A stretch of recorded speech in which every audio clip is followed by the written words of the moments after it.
አንድ ቀን ነገሮች በዚሁ የሚቀጥሉ ከሆነ ደጋግሜ እንደምለው የሰዶምና የገሞራ ታሪክ እንደገና ኢትዮጵያ ውስጥ ይፈጸማል። ጡቷን የነካኩ ሰውነቷን እያሻሹ ከንፈሯን እየሳሙ የማይሆን ልማድ ውስጥ ነው የከተቷት። እንግዲህ መንፈሱንም አስቡት። እች ልጅ በጋራ መድፈራቸው ሳይንስ በጩቤ ይወጓታል። አስቡት ሴት ልጅን ብዙ ሆኖ ደፍሮ እንደገና በጩቤ መውጋት። ሴጣኖች፣ የሰው ሴጣኖች ይህንን ነው አትስሩ የምትሉን። እቤት እህት እንደሌለ እቤትሽ እህት እንደሌለሽ በሰው አእምሮ ብቻ የሚሰራ አይደለም፣ የመናፍስቱ ዓለምም ገዛም ጭምር ነው ብዬ ነው እኔ በግል የማምነው። እርቃኗን ሆኖ ካሁን 50 ብር 60 ብር አገኘው 100 ብር አገኘው የምትለን እህት እንደገና በጩቤ በግሩፕ መውጋት። ምንም የማታውቅ ልጅ በቤት ሰራተኝነት ገብታ በግብረ ሰዶማዊነት ወይም ደግሞ በሌዝቢያንነት ተበክላለች። የሚመራችሁ ብትኖርም ይምረራችሁ፣ ሬት ይበላችሁ። ፋክቱና እውነቱነት እንነጋገራለን።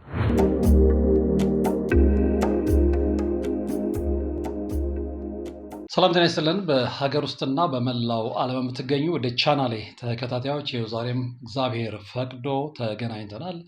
ለዛሬም እንግዲህ እንዳለመታደል ሆኖ በጣም አሳዛኝ የሆነ ታሪክ ነው ይዤ ወደ እናንተ የማቀርበው። ወደ ዝርዝር ታሪኩ ከመሄዳችን በፊት እስኪ ይህንን ድምፅ ሰምተን እንመለስ። ይወዳሉ በቃ ሌላ ጊዜ አብረን ይተኛል፣ አብረን እንጫወታለን አይደለ? ያንም እኮ እኔ ይነካካሉ እነሱ። ሁለቱም ነካኩሽ? አዎ በቃ እኔ እነካካሉ። በቃ መሀል ገብቼ ወይም የሆነ ነገር ጨዋታ ላይ ካለኝ በቃ ወደ ነገር ወይም እኔ ይሳማሉ። በቃ ማለት እነሱ በቃ በጣም ነው እኮ እንትን የሚሆነው እንጂ አይደለም የአበሻ ሶማሌ አይደለም ደግሞ እነሱ። ገብቶኛል እኮ የአርጌሳ ሶማሌ። ለዛ ነው እንጂ የአበሻ ቢሆንማ አበሻ ብዙ አይነካኩም ነበር። ሳሙሻ እየሳሙ ነው የነካኩሽ። እንደሰማችሁት ነው እንግዲህ ይህንን ድምፅ በነገራችን ላይ የ30 ደቂቃ ድምፅ ነው የተላከልኝ። ኦልሞስት ሁሉንም ድምፅ መጠቀም አልፈለግኩኝም፣ ምክንያቱም እዛ ላይ በጣም የሚሰቀጥጡ ነገሮች ስላሉ ያን ዝም ብሎ እንደ መረጃ ነው ያዝኩት እንጂ ከዛ ውስጥ ይሄ ታሪክ የሚጎላበትን ወይም ደግሞ እንደው ለመረጃነት እንዲያገለግላችሁ ከዛ ውስጥ ቀንጭቤ አውጥቼ ወደ እናንተ አደረስኩኝ። እናንተን አሰማኋችሁ እንጂ በጣም ሰፊ እንግዲህ 30 ደቂቃ ቀላል አይደለም። ኢንፎርማል የሆነ ኢንተርቪው ነው። በነገራችን ላይ ይህንን መረጃ ያደረሰኝ ከቀናት በፊት አንድ መርሃ ግብር ሰርቼ ነበረ። አንድ መጽሐፍ የጻፈ ወንድም አንዱዓለም የሚባል ወንድም የገጠመውን ነገር ማለት ነው። ይሄ ከዛር መንፈስ ጋርና ከባዕድ አምልኮ ጋር የተገናኘ የራሱ መጽሐፍ ዋቢ አድርጌ እንድጠቀም ፈቅዶልኛል።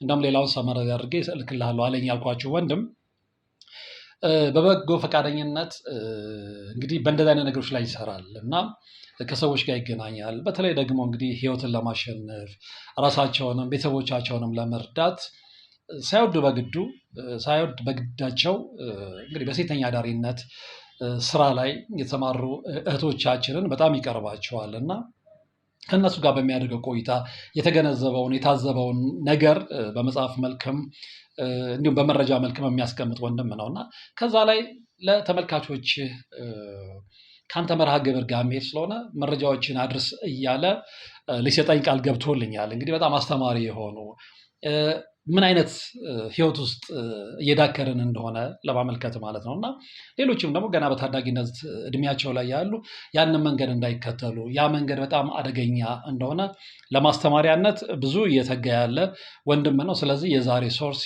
የዛሬ ሪፈረንሴ፣ የዛሬ ምንጬ ይሄ ወንድም ደራሲው አንዱዓለም ነው ልላችሁ ፈልጌ ነው። እንግዲህ እኔ ደስ አይለኝ አይደለም። እኔም ደግሞ እነሱ ጋር ጨዋታ ደስ ያለኝ ብዙ ጊዜ አብረሻቸው ስለኖርሽ በተደጋጋሚ ይሄን ነገር ስታረጊ ሱስም እንዳይሆንብሽ ከሆነ ብዬ እኮ ነው። ኧረ ምንም በቃ እኔ በቃ እውነቴ ነው አስጥልቶኛል። ያኔውም ደስ አላለኝም ብዙ ማለት ለዛ ነው እነሱ የለቀኩ አይደለም እንደ እኔ እኮ ፈራይድ እና ሸኝኛል ብሎ ሶስቱ አንድ ላይ አድርጎ ሄዳ ድምፁንም እንደሰማችሁት ይህችን ልጅ በአጋጣሚ ነው ያገኛት። እሱ እየነዳ በሚሄድበት ሰዓት ላይ ስራ ረፍዶባት ትራንስፖርት ስትጠብቅ ያገኛትና ሊፍት ሰጥቷት ይተዋወቃሉ።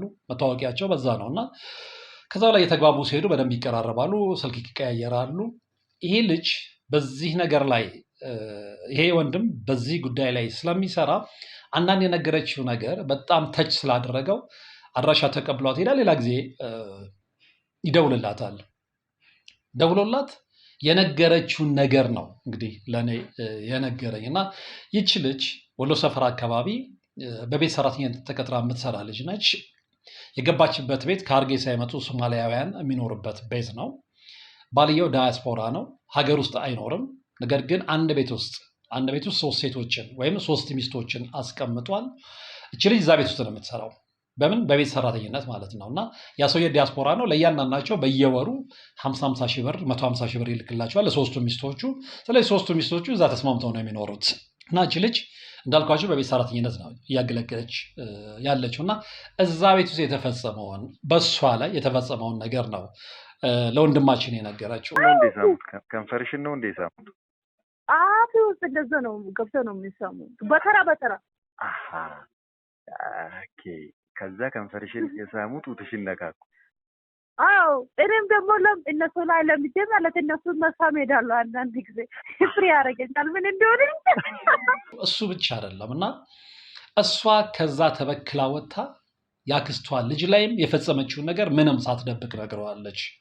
ነግሬያቸዋለሁ። ፎርማል ኢንተርቪው አይደለም ኢንፎርማል ኢንተርቪው ነው ለመረጃነት። እና እንዲህ አይነት ነገሮች ሀገራችን ውስጥ በጣም ተስፋፍተዋል። ልጅቷ ያየችውን የሆነችውን እሷም በዛ የተመላለሰችበትን ህይወት ነው ለዚሁ እንደሚነገረችው። እና እንግዲህ ገና ልጅ ነች። ከድምጿም እንደሰማችሁት እዛ ቤት ሰራተኛ ሆና በምትኖርበት ሰዓት ላይ እነዛ 3 ሴቶች የነካኳት እንደነበረ እንዲሁም ደግሞ የሌዝቢያንነትን ህይወት እንዳስጀመሯት ነግረዋለች።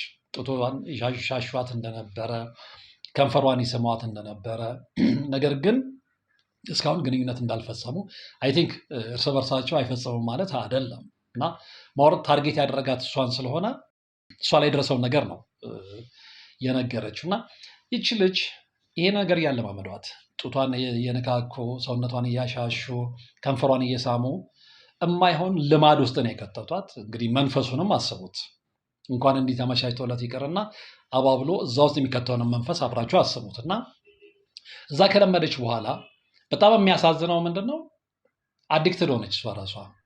እንደውም አላካተትኩትም አንዳንድ በጣም ጸያፍ የሆኑ ነገሮች እና ትንሽ የከበዱ ነገሮች ላሉ እኔ ጋር አስቀመጥኳቸው እንጂ እዛ ላይ ሲነጋገሩ ሙሉ ድምፁን ሰምቼዋለሁ። ከእሷ ጋር ኢንፎርማል ኢንተርቪው ያደረገ ድምጿን የቀዳበትን ነገር ነው የላከልኝ። እና እሷንም ስትነኪያት እንደዛ ትጫወታላችሁ ከእሷ ጋር? ብዙ አትጫወትም እሷ እንደነሱ አትችልም። እንደነሱ አትችልም እንጂ ትጫወታለች። አዎ። የት ነው የምትኖረው እሷ? እሷ ጀሞ ነው የምትኖረው። ጀሞ። ኦኬ። ስለዚህ አንቺን ስታይ ደስ ነው የሚላት እንደዚህ አይነት ጨዋታ መጫወት ደስ ይላል። አዎ። እሷ ግን እኔ ትጠብቃለች፣ እኔ ትጠራለች ሁሌ በቃ ውዱ እኛ ጋር ነው የምትውያው ትላለች። ከኛ ጋር ዋይ ትልሻለች እሑድ ስማ ይኸውልህ ይሄ ነገር ግን የሆነ መንፈስ አለበት። ለምን መሰለኝ ልጅ ታቶ የጎት ልጅ በጣም እዛ ላይ ብዙ የምትናገራቸው ነገሮች አሉ። እዚህ እንዳልኳችሁ ከሀርጌሳ የመጡ ሶማሊያውያን ቤት ውስጥ ነው የምሰራው። 3ቱም ሴቶች ይስሟታል፣ 3ቱም ሴቶች ይደባብሷታል። ያንን ነገር ለመደችና ዲክትድ ሆነች። ከዛ እሷም ላይ ተግባር ያደረገችው ያክስቷ ልጅ የምትኖረው ክፍለ ሀገር ነው። የክፍለ ሀገሩን ስም ለጊዜው መጥቀስ አያስፈልግም። እቺ ልጅ በየዋህነት ስለተናገረች አይ ቲንክ የበለጠ ማንነቷ እንዲታወቅ ስለማልፈልግ የተወሰነ ቀንጭቤ ድምጿን የሚያሰማችሁ ለዛ ነው። እና ያቺ ልጅ የ13 ነው ምናምን ዓመት ልጅ ነች። ልብ አድርጎ እቺኛዋ ደግሞ ከሶማሊያኑ የለመደችውን ያቺን ልጅ ከተበቻት። ምንድነው ያስለመደቻት? ጡቴን ሳቢልኝ ጥቢልኝ። በጣም ሶሪ ያቺዋም እንደዛ። ስለዚህ ያቺኛውም ልጅ ደግሞ ሱስ ሆነባት። እንግዲህ ይታያቸው ከዚህ በፊት ሲሰራ ይሄ ልጅ በደረሰበት የሪሰርች ወይም ደግሞ የጥናትና ምርምር ውጤት ኢትዮጵያ ውስጥ በ13 ዓመታቸው ተራክበው ይጀምራሉ ብሎ ነበረ። እቺም ልጅ የክፍለ ሀገሯም ልጅ ያክስትር ልጅም ቦይፍሬንድ አላት ነው ያለችው። እንግዲህ በስንት ዓመቷ? በ13 ዓመቷ።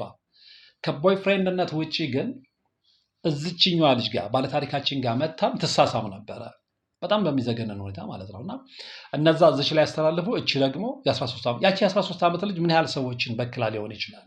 ምን ያህል ሴቶችን፣ ምን ያህል በእሷ እድሜ ውስጥ ያሉ፣ ምን ያህል ተማሪዎችን፣ ተማሪ ነች እያለማመደች ሱስ አስይዛቸው ሊሆን ይችላል። ስለዚህ እኛ ከምናስበው በላይ ባለፈው እንደነገርኳችሁ በተለይ ይሄ በግብረሰዶማዊነቱ ዓለም የሌዝቢያንነቱ ህይወት በጣም እየተስፋፋ መጥቷል። እቺ ልጅ አንደኛው ምስክር ነች። አሃ በስምምነት ነው ስምምነት ተስማምቼ በስልክ ምናምን ጨርሰን ካልሆነ ዲፍረንስ ነው ይሄ ነገር ከባድ ነው አይቻልም እስር ቤት መግባቱም እችላለሁ አሃ ቆይ እኔ የምለው አሁን እኔ ቆንጆ ሴት ባመጣልሽ እንደፈለግሽ ሶማሌዎቹ እንዳስተማሩሽ የምታረግልሽ ሴት ልፈልግልሽ እንዴ ስማ ይኸውልህ ብትፈልግም ደስ ይለኛል ለምን መሰለህ አንተ የፈለክ ለኔ አሰልፎ እየሰጣክ ብዙ ይሄ ነገር ብዙ ኢትዮጵያ ውስጥ አይታወቅም ለምን መሰለህ እኔ ይሄ ነገር ደብቄ ነው ያረኩ ያለ አይደለ ቃል በቃል አሁን ለሷ ተራክቦ ምንም ማለት አይደለም ለወንድማችን ላንዱ ዓለም እንደነገረችው ኢትስ ኮመን እንደውም አንድ ጊዜ መስቀለኛ ጥያቄ ይጠይቃታል እሱ እያመሳሰለ እያጫወተ ነው መረጃ ሲሰበስብ የነበረው ከኢንፎርማል ኢንተርቪው የተረዳሁት ማለት ነው እና እዛ ላይ ብዙ የነገረችው ነገር አለ እንዴት ነው እቺ ልጅ እኔስ ለምን ለኔ ያታገራኝ ምን ችግር አለው እኔ ያገናኛለሁ እና አጠገብሽ ሆኜ ስማት ብትያጥቀኝም ወይ እያሳሳቀ ምንም አልቀናም እኔ ሌላ ሴት እፈልጋለሁ ልብ አድርጎ ሌላው እንዳላለችም ሌላ ሴት እፈልጋለሁ ነው ያለችው አሁን ሌላው ቦታ ላይ ደግሞ በጣም የሚዘገን ነው እኔ የምፈልገው አለችው እንደዚህ የምታመቻችልኝ ከሆነና ይዘህ የምትመጣ ከሆነ ከአረብ አገር የተመለሱ ሴቶችን ነው የምፈልገው ልብ አድርጎ እቺ ልጅ መጀመሪያ የምታውቀው ነገር የለም መጀመሪያ የምትነግረውም ነገር አለ አይ እንደ አንቺ ግን ከሴት እና ከወንድ ጋር መነካካቱ ነው የሚያስደስትሽ ወይም ከወንድ ጋር ስሜት መለዋወጡ ነው የሚያስደስትሽ ወይስ ደግሞ ከሴት ጋር ነው ሲላት አይ እሱማ ከወንድ ጋር ነው ያኛውማ ያስጠላልና የሆነ ቦታ ላይ ግን በቃ እነዛ ሰዎች እንዳስለመዷት ያሱስ እንደሆነባት በምትሄድበት ሰዓት ላይ እንደሚስሟት እንደምትስማቸው የበለጠ ደግሞ ይህን ፕራክቲካሊ እየፈጸመች ያለችው ያክስቷ ልጅ እንደሆነ ጋር ላይ እንደሆነ ልብ አድርጎ ጥናቶችም እንደሚያመልኩት ግብረ ሰዶማዊነት ውስጥ አብዛኛው የሚፈጸመው በጣም በቅርብ ሰዎች መካከል ነው ስለዚህ ይሄኛው ማስረጃ ነው ማለት ነው ምን ያህል ሀገር እየተበላሸች እንደሄደች ለነገራችሁ ስለፈለኩ ነው ደጋግመን አውርተናል አሁንም ደጋግመን እናወራለን አይሰለቸንም ተቃዋሚዎች ቢኖሩም እዛ ህይወት ውስጥ እየኖሩ ይሄ ነገር ይፋ እንዲሆን የማይፈልጉ ስለመናፍስቱ ዓለም እንዲነገር በነገራችን ላይ ይሄ ዝም ብሎ በሰው አእምሮ ብቻ የሚሰራ አይደለም የመናፍስቱ ዓለምም ገዛም ጭምር ነው ብዬ ነው እኔ በግል የማምነው ስለመንፈስ አሰራር የገባው ሰው ነው አንደርስታንድ እንደሚያደርገው ስለዚህ ሁሌ ስለመንፈስ እናወራለን በደንብ እናወራለን ይሄው ምንም የማታውቅ ልጅ በቤት ሰራተኝነት ገብታ በግብረ ሰዶማዊነት ወይም ደግሞ በሌዝቢያንነት ተበክላለች የሷ መበከል ሳያንስ ደግሞ ያክስቷ ልጅ በክላለች ያቺ 13 ዓመት ልጅ ደግሞ ትምህርት ቤቷ ውስጥ ልትፈጽም የምትችለው ነገር መገመት አይከብድም እንደውም እሱ ምንድነው ያለኝ እባክህ ወርቅዬ በቴክስት ሜሴጅ ማለት ነውና እቺን የ13 ዓመት ልጅ እቺኛ በእድሜዋ ከፍ ስለምትል ከዚህኛዋ ይልቅ ወንድም አንዱ ዓለም ያሳስበው የዛችኛዋ የ13 ዓመቷ ልጅ ነች እንደምንም የስነ ልቦና ባለሙያዎችን እንፈልገን ይቺ ልጅ በጣም ጠልቃ ከመግባቷ በፊት እናድናት የሚል ቴክስት ነው ያደረገልኝ እስማማለሁ በዚህ አጋጣሚ ይህንን ፕሮግራም የምትከተሉ ቮለንተሪ ሆናችሁ በጎ ፈቃደኛ ሆናችሁ የስነ ልቦና ባለሙያዎች እችን ታዳጊ 13 ዓመት ልጅ በሙያችሁ እንድታገለግሉን ጥሪ እናደርጋለን እባካችሁ ትውልድ ማዳን የሚጀምረው ከዚህ ነው ከፈቃደኝነት ሁሌ ለገንዘብ ብቻ እንስራ አንዳንዴ ለህሊናችንም እንስራ ትውልድን ለማዳን ሀገርን ለማዳን ትውልድ ሲድን ሀገር ስለሚድን ማለት ነው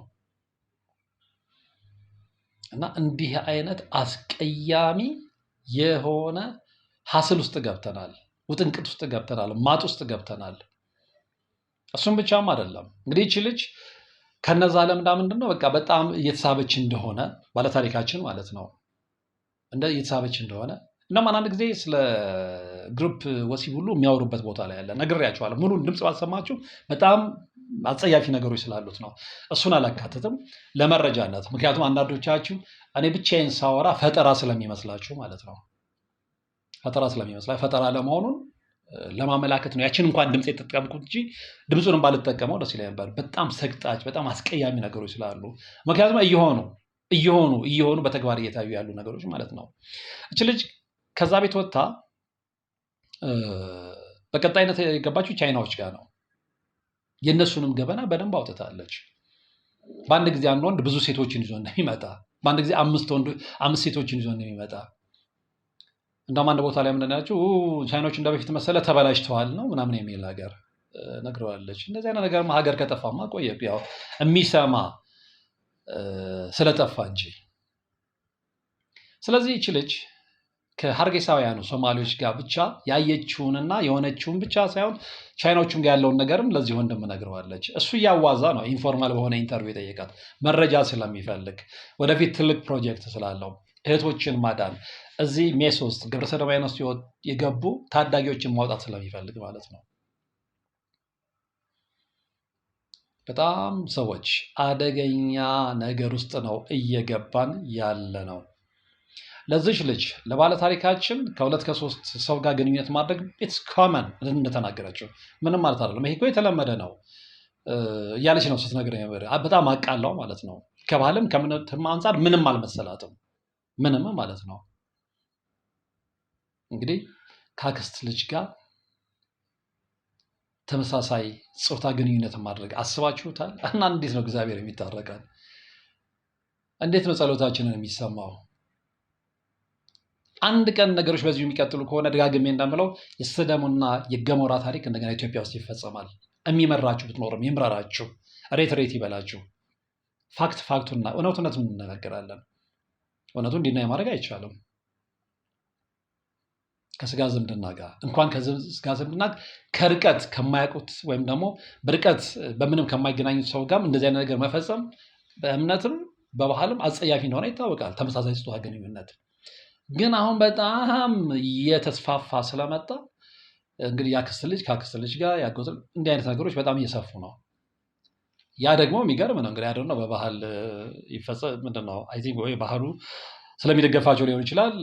አንድ ዲያስፖራ 3 ሴቶችን አንድ ላይ አስቀምጦ እሱ ውጭ ሀገር ገንዘብ እየላከ እዛ ያለውን ህይወቱን ማንም አያውቅም። እነሱ ግን 3 ሚስቶች ናቸው ተብሎ የተቀመጡት ደግሞ እርስ በርሳቸው ይላሳሉ ምናምን። ለመናገርም በጣም ከባድ ነው ወገኖች፣ በጣም ከባድ ነው። እና እንግዲህ እንደዚህ አይነት ታሪኮች እነዚህ በአጋጣሚ ይፋ ስለሚወጡ ነው እንጂ ይፋ ያልወጡ ስንት አጸያፊ ታሪኮች ይኖራሉ። ሌዝቢያንነት ከመቼውም ጊዜ በላይ ኢትዮጵያ ውስጥ ተስፋፍቷል። የሴቶች የእርስ በርስ ግንኙነት፣ የተመሳሳይ ጾታ ግንኙነት በጣም ለዚህ ደግሞ ፌሚኒስቶች ኃላፊነቱን ይወስዳሉ። በጣም እያስፋፉ ያሉት ከጀርባ ሆነው በጣም እያስፋፉ ያሉት ሴታዊነትን ፕሮሞት እናደርጋለን የሚሉ ናቸው። እሱም በማስረጃ እንትን ማድረግ ይቻላል። ዋናውን የታሪኩ ላይ ስላተኮርኩ ነው እንጂ ሴታዊነት ይሄ አይደለም። ግብረ ሰዶማዊነትን እያስፋፉ የተመሳሳይ ጾታ ግንኙነትን እያስፋፉ ለሴት ነፃነት ታገላለሁ፣ ሴት ራሷን ማስከበር አለባት ነው። አንደበላልቅ ትውልድ እየጠፋ ሀገር እየጠፋ ሀገር ኃጢአት ውስጥ እየገባ ትውልድ ኃጢአት ውስጥ እየገባ አንደበላልቅ። ይኸው በተግባር እየፈጸመች ያለች ልጅ ነች እንግዲህ ይህንን ምስክርነት የሰጠችው እና እልም ያለ በጣም የሚያስጠላ ሜስ ውስጥ ነው ያለ ነው። በዚህ አጋጣሚ ግን በዚህ ጉዳይ ላይ ኃላፊነት ተሰምቶ እየሰራ ያለው አንዱዓለምን በድጋሚ ዛሬም ላመሰግን እፈልጋለሁ። እና ሌላው በጣም የዘገነነኝን ነገር ልንገራችሁ። ይሄ ወንድም ከነገረኝ ውስጥ ማለት ነው እንግዲህ ይህች ልጅ ወይም ደግሞ ባለታሪካችን ብዙ ነገር ነው ዘርዝራ የነገረችው እና እሱም ክሮስቼክ እያደረገ እንዲያሳሳቀ እያጫወተ ሲጠይቃት የምትነግረው ነገር ምንድን ነው? ሶማሌዎችን እንደምትወድ ከአረብ ሀገር የተመለሱ ሴቶችን እንግዲህ ምክንያቱ የራሷ ነው፣ እሷ ነች ምክንያቱን የምታውቀው። ማወር እርካታ እንደሚሰጧት እድሜያቸው ደግሞ 10ዎቹ ውስጥ ያሉትን አስቡት እንግዲህ አስቡት። ምናልባት እቺ ልጅ ከነገረችው ታሪክ ውጭም በርቀት ሄዳ ሊሆን ይችላል። እኛ ከምናስበው በላይ ከብዙ ሴቶች ጋር ተገናኝታ ብዙ ሴቶችን ነካክታ ምናምን እነሱም ሱስ አስይዛቸው ላይ ሊሆን ይችላል። ስለዚህ በሷ ውስጥ ምን ያህል ልጆች፣ ምን ያህል ቲኔጀሮች፣ ምን ያህል ታዳጊ ሴቶች ሊበላሹ እንደሚችሉ መገመት አይከብድም። ስለዚህ ለዚህ ነው ትምህርት ቤት ውስጥ ያሉ ልጆቻችንን እግዚአብሔር ጠብቅ የምንለው፣ እኛ ጠብቀን እየቻለን ስላልሆነ ማለት ነው። ጠዋት ይወጣሉ፣ ማታ ይገባሉ። ወላጅ ስራው ይሄዳል፣ ማታ ነው የሚገናኘው። በዛ መሀል ልጁ ምን እያደረገ እንደዋለ፣ ምን እያደረገች እንደዋለች፣ ከነማ ጋር እንደዋለች ማንም ወላጅ ነውሃው የለው። ከዚህ በፊት ነግሬያቸዋለሁ። አንዲት እናት የ14 ዓመት ልጇ ጨዋ የሚባል ልጇ እጅ ከፍንጅ ይዘዋለች። ራሱን ሲያረጋ ማስተር ቤት ሲያደርግ ጭንቀት ይዟት ነው ለወዳጅ የነገረችው። እንዲህ አይነት በርካታ ታሪኮች የበርካታ ኢትዮጵያን ወላጆች መገለጫዎች ሆነዋል። ጭንቀት ነግሷል። ወላጆች እረፍት አጥተዋል፣ ሰላም አጥተዋል። ሀገራችንን ስጋ ለበስ አጋንንቶች ወረዋታል። በእንደዚህ አይነት ሁኔታ እያመሷት ነው። ይኸው እየተናገሩ ነው። ስለዚህ እንዲህ አይነት ታዳጊዎችን በጣም ርቀው ከመሄዳቸው በፊት እባካችሁ ባለሙያዎች፣ የስነ ልቦና ባለሙያዎች ከኛ ጎን በመሆን እነዚህ አይነት ልጆችን እንታደጋቸው፣ ጥሪያችንን እናስተላልፋለን። ሌላው በጣም የሚዘገን ነውና ያዘንጉበትን ታሪክ ልንገራችሁ። እንግዲህ ወንድም እንዳልኳችሁ ከበርካታ ሴቶቻችን ጋር እንግዲህ ራሳቸውን ለመርዳት እንደነገርኳቸው ራሳቸውን አሳልፈው እየሰጡ በገንዘብ ራሳቸውንም ቤተሰባቸውንም ከሚደግፉ እህቶች ጋር በጣም ግንኙነት አለው። ይረዳቸዋል፣ ነግሮኛል ብዙ ነገሮች እና በጣም ይቀርቡታል እንደ ታላቅ ወንድም እና ሲቸገሩ ይደውሉለታል፣ የደረሰባቸውን ስቃይ ያጋሩታል። እና በአንድ ወቅት እንግዲህ ምን ያህል አውሬዎችም እየሆነን እንደመጣ ነው የምነግራቸው። እና ይህንን ነው ተው የምትሉን ሴጣኖች፣ የሰው ሴጣኖች ይህንን ነው አትስሩ የምትሉን። እቤት እህት እንደሌለ፣ እቤት እህት እንደሌለሽ። እች ልጅ እንግዲህ የነገረኝ ልጅ ምንድን ነው የሴተኛ ዳሪነት ስራ ነው የምትሰራው። የት 22 አካባቢ ቆማ ውጭ ማለት ነው። ሌሊት ላይ ብርዱን አስቡት፣ ረሃቡን አስቡት። ወይ ሳትበላ ወጥታ ሊሆን ይችላል። በዛ ብርድ ከጨለማ ጋር ከእንቅልፍ ጋር እየታገለች ነው የምትሰራው። እሱ ይባስ ብሎ በተረገመ ቀን ወጥታ ደንበኛ ሊጠብቅ ይችላለች። ምንድን ነው የሆነው? በግሩፕ የሚመጡ ወንዶች ወይ ጠጥተውም ሊሆን ይችላል። 22 አካባቢ ነው ያለኝ። ያገኘዋትና አስገድደው ብዙ ሆነው ይደፍሯታል። አንድ በሉ። ይቺ ልጅ የእናንተ እህት ብትሆን፣ እቺ ልጅ የእናንተ ልጅ ብትሆን፣ እቺ ልጅ የእናንተ ወገን ብትሆን ምንድነው ፊልም የምታደርጉት? ስለዚህ በዚህ ጉዳይ ላይ ሁሌ የሆነ ሮሮ ነው የምታወሩት ምናምን። እናወራለን፣ ሮሮ አወራለሁ። ወገኖችን ማዳን እስከቻልኩ ድረስ ሮሮ አወራለሁ። ዳግሜ ተናግሬዋለሁ። እችን ልጅ የኔ የቤተሰብ አባል አድርጌ ልሳላት። ምንድነው ፊልም አደረገው? ብችል መሳሪያ ይዤ አልወጣም። እሷን ያጠቁ ወገኖችን ለመበቀል አድርገዋለሁ። አንዳንዶች በስሜት ነው። ይሄ ስሜታዊነት አይደለም። ስሜታዊነት እያለን ነው ብዙ ነገሮችን ለወንጀለኞች ድጋፍ እየሰጠን እያስፋፋን የመጣ ነው እና የሆነ ቦታ ላይ አስፈላጊ ከሆነ ያህል እርምጃ ልንወስድ ይገባል።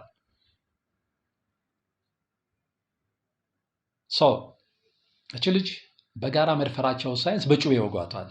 አስቡት፣ ሴት ልጅን ብዙ ሆኖ ደፍሮ እንደገና በጩቤ መውጋት የጭካኔያችን ዳር እዚህ ጋር ደርሷል። በኋላችን ልጅ እንደምንም እያቃሰተች እግዚአብሔር ይመስገን ህይወቷም አላለፈም።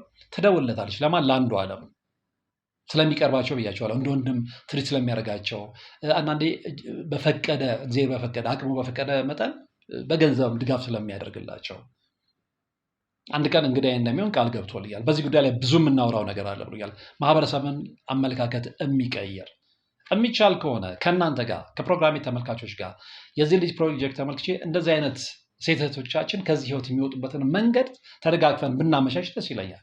ቁጭ ብለን እናወራለን ብዬዋለሁ። ዜጎች ከተባበሩ የማይሰሩት ተአምር ስለሌለ በዛ ስለማምን ማለት ነው። የውጋታ ትደውለታለች። ይደነግጥና መኪናውን አስነስቶ ይሄዳል። በዛ ሰዓት ሲያት ተጎድታለች፣ ሰዎች ከቧታል። ይዟት ይሄዳል ሐኪም ቤት ያሳክማትና ያው እርዳታ አድርጎላት ምናምን ትመለሳለች። ጠይቋታል። እንደው ይሄ ነገር ምን ላድርግ ነው ያለችው። ምን ላድርግ? ሳልበላ መኖር እችላለሁ፣ ሳልለብስ መኖር እችላለሁ፣ ወላጆቼን፣ ቤተሰቦቼን፣ ወንድሞቼን፣ እህቶቼን ሳረዳ መኖር እችላለሁ። ሌላ ስራ የለኝም። በምን ልኖር? በምን ልተዳደር? ከአቅሜ በላይ ስለሆነ ነው እንጂ ብርድ እየቆጋኝ ከጨለማ ጋር እየታገልኩ ከረሃብ ጋር እየታገልኩ ይሄን ስራ መስራት ፈልጌ አይደለም። በሷ ውስጥ በዚች ምስኪን እህት ውስጥ ብዙ ተመሳሳይ እህቶቻችንን ነው የተመለከትኩት። ይሄ ሳያንስ ደግሞ ይሄ ነገር ከህይወት ጋር እየታገሉ ይሄ ሰቀቋቸው ሳያንስ እንደገና በጨካኝ ወንዳቾች በጩቤ መወጋት ማለት ምን ማለት ነው? አስቡት። ይሄን እንዴት ነው የምንቀይረው? ይሄን እንዴት ነው የምንለውጠው? እንዴት ነው የምንተዛዘነው? እንዴት ነው የምንደጋገፈው? አንድ ሰው አንድን ሰው ለመርዳት ፈቃደኛ ቢሆን በርካታ ሰዎች ድምር ውጤት ብዙ ተአምር ይሰራል። የብዙ ሴት እህቶቻችንን ህይወት ይለውጣል። አስቡበት። ነገ ከነገ ወዲያ አላቅም፣ እግዚአብሔር ያዘዘን ቀን ጥሪ ልናደርግ እንችላለን። እንደጋገፍ እንጂ ብዙ ሰቆቃ ታሪኮችን እሰማለሁ። ይሄኛው ግን አሳዝኖኛል። ልጆች ምንም ሳያውቁ በቤት ሰራተኝነት የገቡበት ቤት ውስጥ ሰዶማዊነትን ሲለማመዱ ከዛ ወጥተው እነሱ ሲይዟቸው ዘመዶቻቸውን ሲበክሉ እነዚያ የተበከሉ ደግሞ ወደ ሌሎች ሲያስተላልፉ ስለዚህ ቅልጥልጥሉን ተመልክታችሁታል። የቱ ጋር ነው የሚቆመው? ምን አይነት አደጋ ይዞ ነው የሚወጣው? ኮንሲኩዌንሱ ምንድን ነው? በዚህኛው በኩል ደግሞ ሌላ ጨለማ፣ ሌላ እሳት። ብድር ላይ የቆመችን ምስኪን እንጀራ የምትፈልገን የራባትን ብርድ የሚያንቀጠቅጣትን እርቃኗን ሆኖ ካሁን 50 ብር 60 ብር አገኘው 100 ብር አገኘው የምትለን እህት እንደገና በጩቤ በግሩፕ መውጋት። ይሄ ነው መገለጫችን። ለምን እንደባበቃለን? ለምን እውነቱን አንነጋገርም? እና ብዙ ይፋ ያልሆኑ የተደበቁ ታሪኮች አሉ። እናም ዝርዝሩን አልጠየቁትም እንጂ አንዲት ልጅ የመጀመሪያ ነው 2ኛ ዲግሪ ያላት ልጅ ነግረዋለች። እንግዲህ ወደፊት በደንብ ጠይቄው ፍቃደኛ ከሆነ እሱን ከዚህ እዚህ ላይ ሪሰርች እየሰራ ነው ብያቸዋለሁ። ይሄ ወንድም ምንድን ነው ያለችው ስለሚቀርባቸው እንደዚህ አይነት ሴቶችን 1ኛ ነው 2ኛ ዲግሪ ይዛ ነገሮች ከአቅም በላይ ስለሆኑባት ወደ ሴተኛ ዳሪነት ህይወት ለወጣ ነው። በቃ ነባራዊ እውነት፣ አሁን ያለንበት ነባራዊ እውነት ይሄ ነው። ማንን እንጠይቅ? ማንንም አልጠይቅም። እኔ በግለሰብ ደረጃ እግዚአብሔርን ነው የምጠይቀው ሁሌ። እግዚአብሔር ሆይ አንተ ውረድና ፍረድ፣ አንተ መንገድ አስተካክል ነው የምለው። በማንም ላይ ተስፋ ስለቆረጥኩኝ ማለት ነው። ይህንን አይነት መርሃ ግብር ከሰራው በዚህ ሙያ ላይ ከተሰማራው እንኳን 20 ምናምን ጊዜያቶችን አሳልፌያለሁ፣ ፕሪንቲንግ ሚዲያውን ጨምሮ ወደ ዲጂታል ሚዲያውን ከመጣው ነገሮችን ሁሌ እንጮሃለን። እኔ ብቻ አይደለም፣ ሌሎች ሚዲያዎች ይጮሃሉ። ከመቀረፍ ይልቅ እየተባባሱ ነው የመጡት። እኛ ሀገር ጥናት የማድረግ ትሬንዱ ስለሌለ እንጂ ጥናት ቢደረግ ኖሮ ጭንቅላታችንን የሚያፈነዳ የጥናት ውጤት እንደምናገኝ እርግጠኛ ነኝ። እግዚአብሔር ከእንደዚህ አይነቱ አደጋ ይጠብቀን። እግዚአብሔር በችግር ውስጥ ሆነው ከእንደዚህ አይነት አደጋ ጋር የሚጋፈጡ እህቶቻችንን ይጠብቅልን። በችግር ውስጥ ያሉ ወንድሞቻችንን ይጠብቅልን። ሌላ ምንም ልላችሁ አልፈልግም። የዛሬው መርሃ ግብር እየመረረኝም ቢሆን በሚከተለው ወይም ደግሞ ተከታተላችሁት አይነት ሁኔታ ያቀረብኩት ነው። እንግዲህ እንደሌላው ጊዜ ውድ ጊዜያችሁን ሰውታችሁ አብራችሁኝ ስለነበራችሁ ከልብ ከልብ አመሰግናለሁ። መረጃውን ያደረስከኝ፣ ወደፊትም ደግሞ አጠገቤ የሆነ በጣም ወሳኝ የሆኑ ለማህበረሰቡ ግንዛቤ የሚሰጡ መረጃዎችን ልትሰጠኝ ቃል ገባህልኝን ወንድም አንዱዓለም ከልብ ላመሰግንህ እፈልጋለሁ። በቀጣይ በሌላ ፕሮግራም የምንገናኝ ይሆናል። እስከዛው ግን በያላችሁበት ሰላም